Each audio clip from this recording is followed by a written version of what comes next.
Institutionalization is a response to the needs of the customer.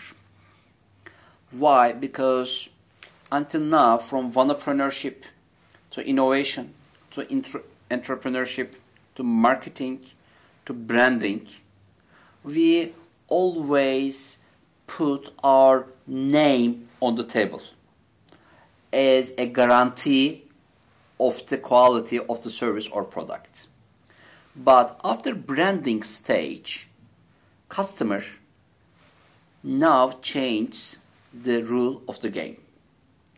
Customer now says, I don't want to see Rafael more on the table in front of the this business story.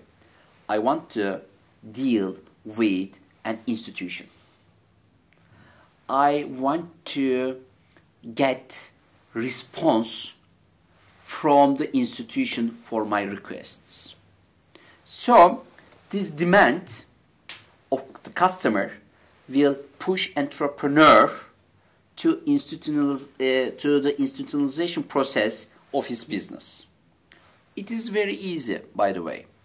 Marketing department, product department, financial department, management department. These four different, independent, but under the same umbrella departments should act together to give a good response to the need of the customer now. So now, Rafael is at the second stage.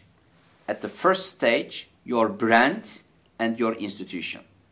So, this institutionalization process is so important that if you cannot succeed to make your business an institutionalization center, if you cannot turn your business to an institute respected by the customer, you cannot again go ahead. Because competition today is very, very tough in comparison with the competition of 25 years ago.